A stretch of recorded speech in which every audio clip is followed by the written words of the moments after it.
Hey, how are you guys? My name is Max from Jim Coleman Toyota, and today I have the 2019 Toyota Avalon Limited. Now, the Avalon I have here for you today is finished in midnight black metallic with cognac leather interior. So this being the limited model, it's a fully optioned out car.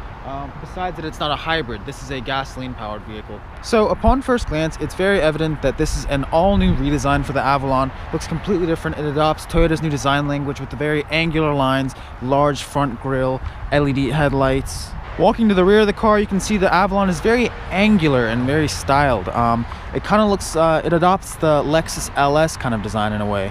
Let's jump right in. Here's your key fob. It's a standard Toyota key. It has Avalon written on the back. Now, this car being equipped with the keyless entry, all you have to do is really put the key into your pocket, walk up to the car. To lock it, you just tap this touch sensitive portion right here.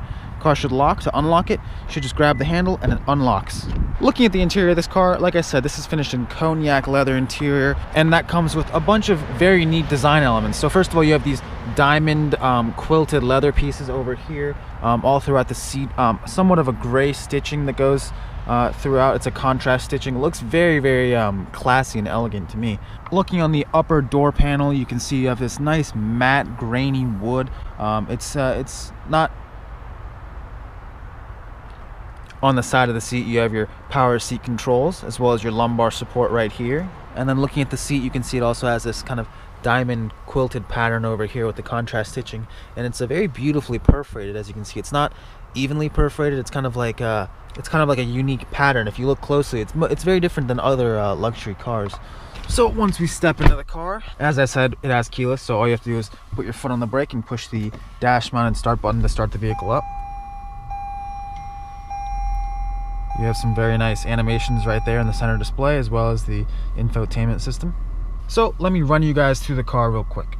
On your left here, you have a couple buttons right here. You have your trunk release, fuel door release. This is for your 360 camera. So if you push this right here on the center display, you'll be greeted with the 360 degree camera. Now, this isn't like most other 360 degree cameras in that this one is 3D, as you can see right here. It's very animated. You push this button right here, it'll show the car in a 3D kind of manner, so it looks like how it would if you're standing outside. So you can see behind me is that grassy area, those parking lines that I'm kind of diagonally parked, and if I put the car into drive, this is a front facing camera, and that right there is your 360 degree camera. That's kind of like a bird's eye view looking from above the car. And if you push this, this will automatically allow the camera to do its thing, so you really don't have to worry about all the buttons. You put the car into reverse, you have this backup camera right here. You can cycle through the menus. If you push this, you have a wider screen, and if you do this, you have your 360 degree camera on the right with rear view on the left, and you can adjust through. So if you click the front right of the car, it shows the front right. I can push the rear of the car right here, it shows the rear left. Pretty much wherever you click, it'll show. So if I want the rear right, I push the rear right.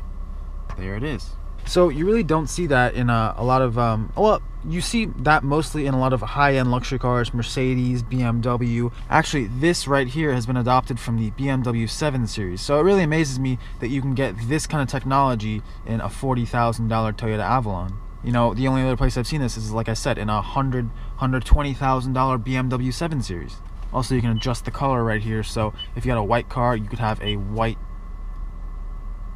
Avalon right there. Of course, this car is black, so that's why it was black.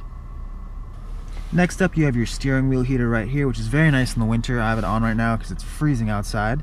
Next up, you have your high beam button. So if you push this, you'll be given a message that says turn on high beam to activate. So you just engage the high beam, and at all times it's going to be automatic now. So the car will sense oncoming traffic, so, and when it sees the other car's lights, it'll turn off your high beam as to not blind other drivers.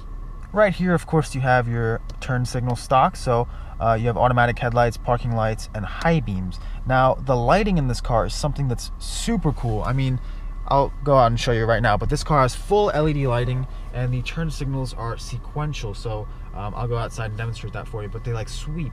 The only other place I've seen that is in Audis, to be honest with you. So now that we're outside the car, you can see you have your LED low beam, you have your LED daytime running lights that run all throughout here. There, that's a better view. I turned off the low beam, but you have the turn signal. It sweeps along the entire headlight. And then right here it says LED vision tech. So overall, this is very Audi-esque. And then you have your front camera right there. And as you can see, once again, the turn signal sweeps along the entire taillight. And once again, the only other place I've really seen that is on the higher end Audis. So it's really amazing that Toyota has incorporated this technology into the Avalon. So now let's move on to the center display. It's controlled by the steering wheel mounted buttons right here. And might I add, this steering wheel is just gorgeous. You have a combination of gray leather up here and down here, as well as the cognac inserts on the left and right hand side of the steering wheel. In here you can see you have pretty much all your safety systems are controlled through here. So using the buttons you can scroll up and down. First of all, you have your digital speedometer, trip computer. Moving down, this is your driving support. So like I was saying, all your driving aids are pretty much here, so you can scroll through them. Next up you have your audio, tire pressures right here. Down here you have all your settings. So this right here, you click and hold OK. It lets you adjust all your safety systems. So this is your lane departure assistance. Steering assistance, I have it on. Sway warning, you can adjust all the sensitivities to your liking. So pretty much all these features, what they do is they'll keep you in your lane, or if you were to drift out of your lane, the car will automatically stay within the lane. Next up is your pre-collision system. So what the car will do is if it senses an oncoming collision, it'll start to apply the brakes for you and give you a bunch of audio and visual cues. It'll start beeping at you, all the lights will glow up. And if the driver doesn't take any action, the car will start to apply the brakes, and then hopefully by that time the driver will put more brake force, and if the driver does not act, the car will bring itself to a stop. Moving on, you have your blind spot monitor, which is located in your mirror right there. Rear cross traffic alert, so when you're backing up, let's say you're backing up in your driveway and a dog runs across, the car will detect that and bring itself to a stop. So you don't hit any kids, you don't hit anything, because it's when you're backing up, even despite having all these cameras, it's just nice to have that rear cross traffic alert as well, because it'll apply the brakes for you.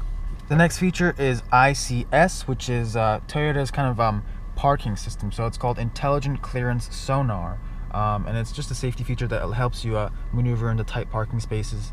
Then you have your standard parking assistance, your heads-up display, and these will let you adjust the different settings you have in your instrument cluster. But this heads-up display, I hope you guys can see it. I really hope you guys can see it. But right here you can see there's a little indent in the dash, and what it does is it throws up a little display right in the windshield. And when you have your navigation on, right now it shows the digital speedometer, a rev counter, and it shows your lane. And once you turn on the navigation, it'll give you turn-by-turn directions right on the heads-up display. Moving on to the infotainment system, you have a bunch of shortcut buttons on the left and right. So you push home, this is your home screen. You have your audio right here. It'll let you choose your source, AM, FM, satellite radio, Bluetooth, iHeartRadio, Slacker, all that fun stuff. Push home again. You have your trip computer right here, your range, your gas mileage, your average speed, and then right here you have your navigation display. So you can pretty much do all that stuff with these shortcut buttons. So I can push audio, it'll take me there. Map, it'll take me to the map. This will let you adjust, run through stations, or skip to the next song or previous song. This is your Bluetooth phone control. Right now there's nothing connected. And then you push apps right here. And you have iHeartRadio, Slacker, Fuel, Sports, Stocks, all that stuff. It's gonna have to load because this connects to the internet. And then in your map right here, it's actually a really nice display. It shows traffic, so if it's actually really intuitive. So you see that, zoom out, zooms right out, zoom in. But as I zoom out, it'll show traffic. You can see these green lines. Right now it's a Saturday, there's really no traffic in the area, but I can zoom back in, push map, it'll reset.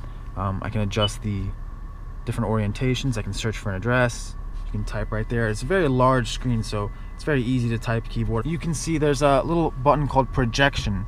Now, projection is Apple CarPlay or Android Auto. So all you have to do is connect your phone into the USB port down there, and your phone will be connected to Apple CarPlay. So that allows you to put Waze, all your phone's contacts, your text messages, all that onto this big screen right here. Also in here, you'll notice there's 2 more USB ports. So this one's for Apple CarPlay, you have an aux port right here, and then these 2 are just for charging. Moving down here, you have your climate control system, very nice and simple. You have your dual zone climate control, so you can go up and down with that. It shows your temperature right there. If you push sync, it'll allow the passenger to have a different temperature. You can push this button, it'll automatically adjust to that temperature. You have your fan speeds right here.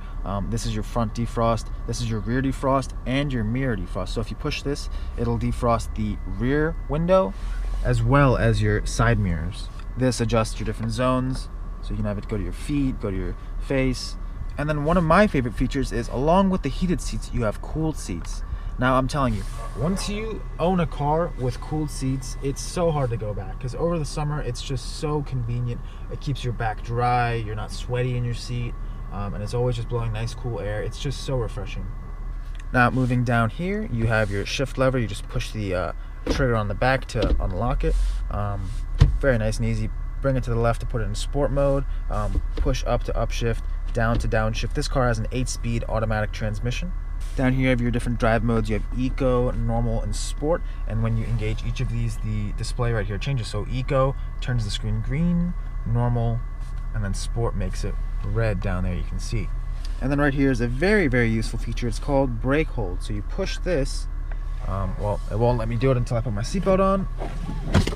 Once your seatbelt is on, you push brake hold, it engages it, and then you go ahead and drive along. You come to a stop at a red light or a stop sign. As soon as you release your foot off the brake, it'll hold the car. So right now the car is in drive, my feet are not on the brake, and it is holding. You can see it says hold. And then once you put the car on park, it'll automatically engage the parking brake for you. Put it into drive, it'll automatically disengage the parking brake. If you wanted to manually control the parking brake, you can just put your foot on the brake, push down to disengage, pull up to engage. But you shouldn't have to worry about that, as it'll automatically do it itself. And then if you look up, the headliner is actually brown. I don't know if you guys can tell in the video, but it's a very, very dark, rich brown. It's like a chocolatey brown. You can open and close your sunroof with this button right here. You can see it opens right up. And then you also have mood lighting right here. So I can't show you guys this right now, but if you push this button and it's dark, you'll have mood lighting all throughout the car. So that, once again, is you can find that a lot in higher end cars like the Mercedes S-Class, Audis, BMWs, and I love how Toyota has incorporated that into the interior of this car. Also, not to mention, all the interior lighting in this car is all LED. I mean, even outside I showed you, those are all LED, but Toyota has gone as far as putting LEDs all inside the car as well. So that shows you, how far Toyota has come with the Avalon. And if you pull this little cover right here, that's your SOS button in case of an emergency. Push that and it'll call for help. Down here you also have Homelink. These are your Homelink buttons. This allows you to control your garage door openers. And then this right here is your auto dimming rear view mirror. So you push that, and the rear view mirror will dim when it's dark and you have the car's headlights behind you flashing, and this will prevent the cars behind you from blinding you. So now let's hop into the back seat of the Avalon. I have the front seat set for my position. I'm about 6 feet tall, and you can see that I have a ton of leg room. I mean, I'd say that is maybe 4 inches. That is a ton of leg room, and I have this set for a 6 foot tall person. And then as far as headroom is concerned, I'd about say maybe 2 inches, so that's very good for this car. Over here on the door panel, you can see you have this diamond stitching, diamond quilted leather pattern as well. Down here you can see you have kind of a piano black finish on the vent surround. This is adjustable as well. You mess with that dial, you can control the airflow. And you also have heated rear seats. So you push this button, you can heat the rear seats. I'm sure your rear passengers would love to have that. And then you have 2 outlets back here, so these are for charging. Up here you have dual map lights for the rear passengers. Push those, LED. And then if you pull this right here, you have 2 nice cup holders and a little storage compartment. You can slide your phone in there if you wanted to. And once again, you have this very beautiful aluminum and piano black surround. So overall, the rear seat of the Avalon is a very nice place to be. Once again, you can see I have quite a bit of headroom for being 6 foot tall. Tons of leg room, and then the leather itself is very soft and supple in this car. So, because at the end of the day, this is a pretty large luxury sedan, so you want the back seat to have a lot of space. Moving back here to the trunk of the Avalon, you just push the button right here. It should pop right open. You have a nice rubberized mat to keep the trunk liner clean. Down here you have your toolkit, and then underneath that you have your spare tire. So I'm glad they've kept spare tires, because a lot of luxury cars nowadays don't have spare tires anymore. They have that fix-a-flat stuff, and that's really no good. You want to have a spare tire. It's just a nice peace of mind. And then if you pull these 2 right here, that'll allow you to fold down the rear seats. So grab these and those fold right down nice and easy. And once you do that, you have quite a bit more cargo room in this car. You could fit long, maybe skis if you wanted to. Actually, you could fit skis and golf clubs, all that, without having to fold the seats. The rear trunk space in this car is absolutely huge. Here you can see the heart of the Avalon, which is the 3.5 liter V6 24 valve dual overhead cam with the Toyota's variable valve timing. Now, 300 horsepower is more than enough to get the Avalon moving. I mean, despite being a very large and spacious car, this thing does have a lot of power. So right now I have the car in sport mode. I'll make a right turn here. Just give it a little gas. Also, the way this car handles, with the 8-speed, you put your foot down and it downshifts and goes. I'm really happy they don't have a CVT in this car, because the 8-speed just does exactly what you want it to do. And the handling of this car, for some reason, the way they engineered it, despite being a big car, it feels so planted to the ground. Steering in this car is very direct. There's little to no body roll. It's truly amazing how they engineered this car. And it's such a nice place to be. I mean, as soon as the car comes to a stop, when you have it set to auto, the cameras turn on, you can adjust it. You can push this button right here. If I push the camera button, I can see side views of the car. So you can see that's the left lane marking, the right lane marking. That's the front view of the car. That's the 360 view. And another important thing to note is that it is so quiet in this car. It just deadens all the sound. I mean, I could whisper, and I'm sure you guys can still hear me. Because this car, it's kind of like, it reminds you of an S-Class Mercedes, because it's so quiet. So, if you guys enjoyed this video, be sure to hit that like button and subscribe for more videos, and stay tuned for more. Thanks for watching.